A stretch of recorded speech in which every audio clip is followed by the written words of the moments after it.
Hello everyone, and welcome back to a new episode of Social Distance.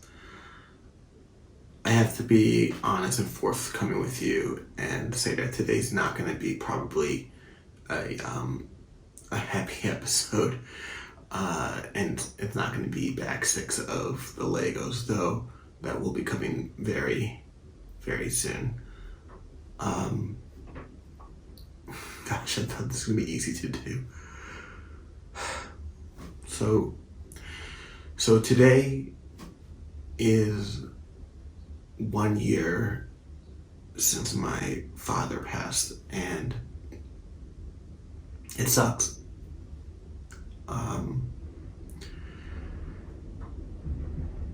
Yeah, it sucks.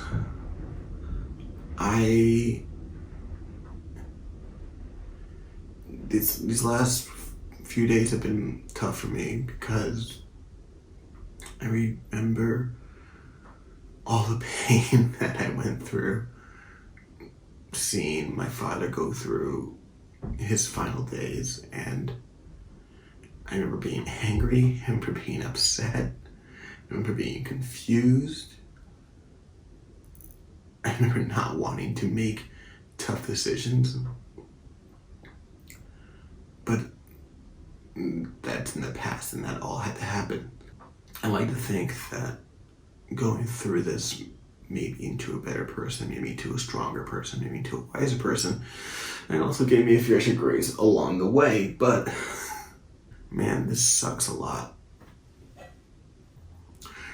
My father was a person who had nothing but love for his children, which I always knew.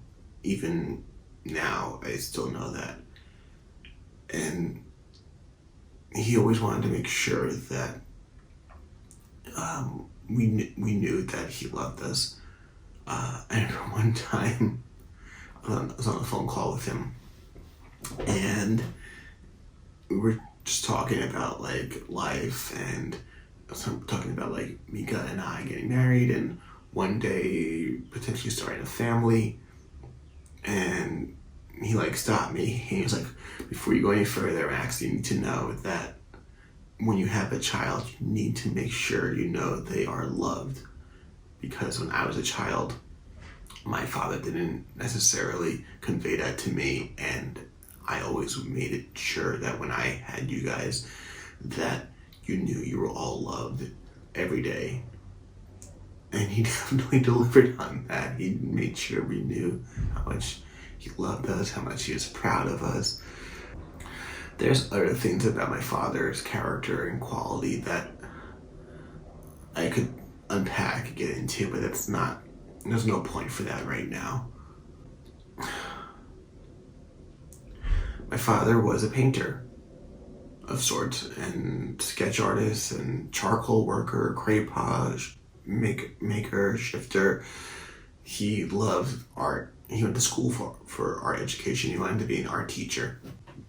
And he did that for a little bit, but unfortunately the timing of when he got his degree and the hiring state of New York State Board of Education or New York City Department of Education, it just didn't really pan out for him for so long. So he shifted gears and found a new career in retail.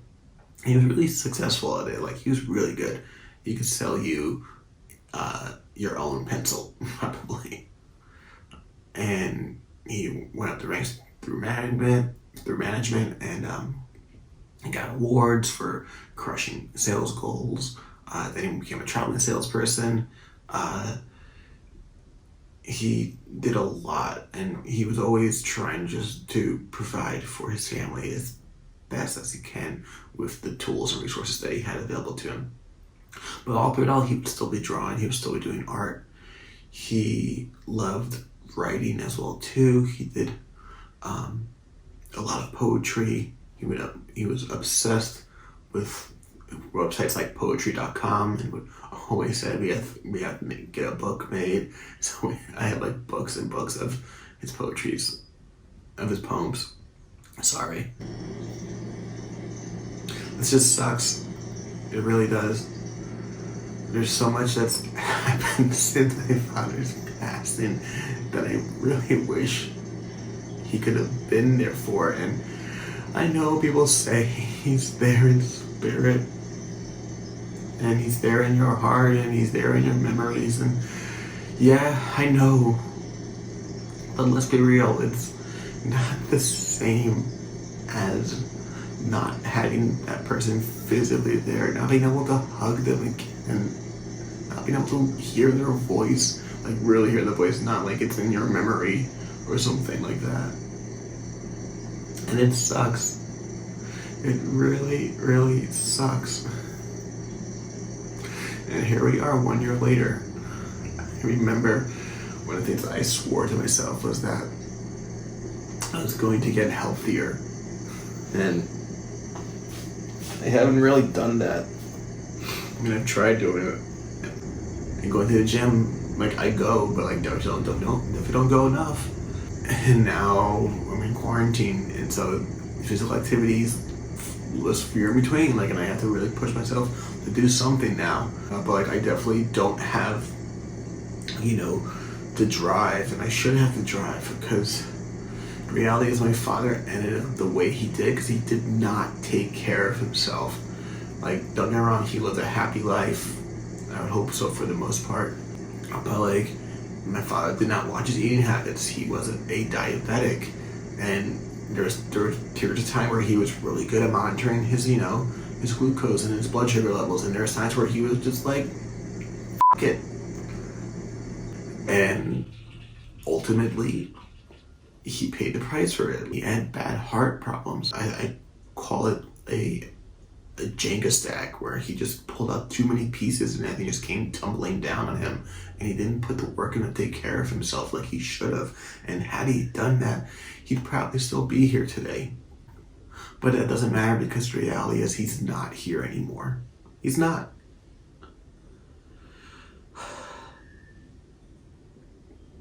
And so I wanted to be a better person. I wanted to live a healthier life, and I've been doing it, but I haven't been doing it enough. I'm like easily 40 pounds over my goal weight. I don't want to say overweight, because I'm not like some obese person that can't get through a door or something of that nature, but I definitely have more pounds on me than I should have on me right now. It's definitely a problem.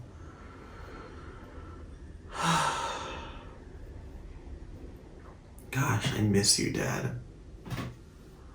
I miss you because I just can't call you. I can't send you a text. I can't FaceTime with you. I can't do anything with you. I can talk to the ether and then remind myself what you would say to me. What would you say to me? You would say, I love you and I'm proud of you. And I know that. I want more. So this is what 1 year feels like. It feels like shit.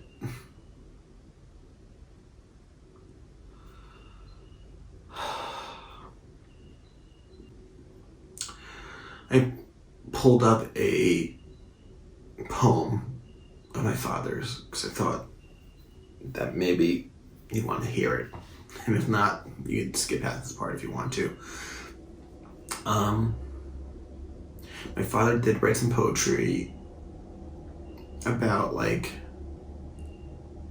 a little bit less than a week before his health complications really became complicated. And I thought I was going to read you one of those poems, but honestly, it's really sad and really raw emotion. He talks a lot about spirituality and not being worthy of the Lord, but he still asks for the Lord's forgiveness and pleas to heal him. And it was really heavy, and I just can't bring myself to read something like that right now. So I opted for one of his other poems, a nice poem of his, and I just want to share the words with you. So this poem is called Spring Song. I'm reading it off of my computer here. In the wind, there's a calling. Soft and clear, it keeps calling. A sensual note, you feel its soft stroke, gliding through the ether on a dream. Just a voice that keeps singing.